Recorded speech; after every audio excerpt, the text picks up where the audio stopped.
right, day one of Spike's E3 All Access live coverage continues, and we're about to declassify another game right now with the help of FBI Special Agent William Carter. It's the Bureau, XCOM Declassified from Irrational Games and 2K Marin. Here with a live demo of the game is creative director Morgan Gray. Morgan, thanks for joining me, man. No worries, man. Happy E3 and XCOM going in a different direction with the Bureau. This game has been in development for a while, but you have a clear, distinct vision for this third-person game now. Tell us all about it. Sure thing. So we're telling the never-before-told origin story of XCOM, the organization. So we're going back to 1962. It's the heart of the Cold War. You play as Agent William Carter, and you're leading your squad out in the battlefield, which is the continental United States, defending us against an alien threat. Our whole focus here was to take the sort of isometric top-down turn-based classic XCOM and find an in-your-face, real-time, third-person tactical expression of that, which we have in the Bureau Declassified.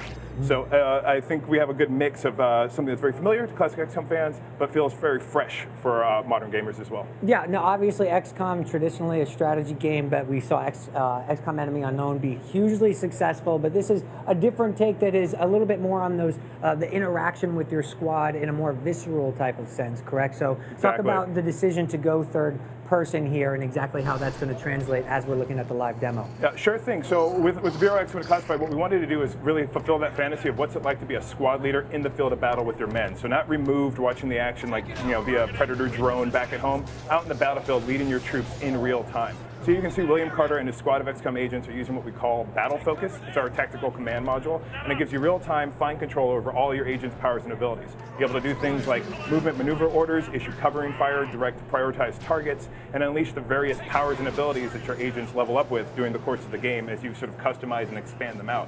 Yeah. William also has a host of weapons and abilities that he's able to use, and it's all about working in synergy with your two teammates. Like on their own, they're pretty smart, they're clever enough to stay alive, but you turn them from a disorganized rabble into an organized squad out in the battlefield. Yeah, now of course one thing that's central to XCOM combat is the idea of permadeath and the ability to know that, when you're out there with your troops, you might not bring them back home if things don't go well. Does that exist in this game? And talk a little bit about why, if so. Sure thing, absolutely. As squad leader, one of your major responsibilities is to keep your squad alive. We have permadeath. These agents that you meet at level 1, rank 1, that you customize and rank up, they can die out in the battlefield. Any single fight can be a game over for them, and they're gone for good. And the campaign, the war itself, keeps going forward. So we really like that tension. Most third-person shooter games, when you get in there, the guys don't die because they're story characters, or if they die, it doesn't matter. Our guys, once they're gone forever, and you may get to the end of the game and realize you mismanaged your forces and don't have the guys with enough experience to help you win the war. So it gives a nice tension, making every fight something memorable and meaningful. And I know one of the cool things for you guys with this project is that moment, that origin story of when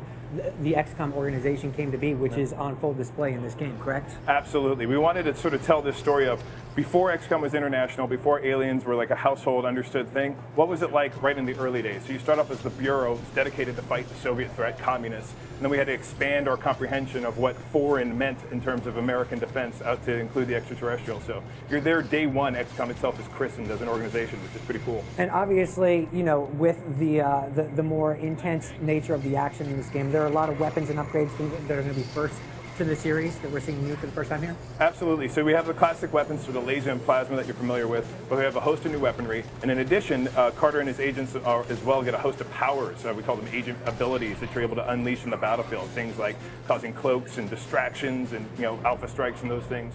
It's a very cool tool set that we give the player, and we leave it up to them on how they want to put it together. So a lot of management still, but not as much maybe as the other XCOM games. It's more about getting into the action. Exactly. This is not one where you're going to have everything nice and frozen. You have all the time in the world to figure out what you want to do. It's sort of like battlefield management, under threat, under fire. That intensity is what we're shooting for. And cover-based system obviously plays a big part. So in designing the levels, it has to be that traditional type of cover first.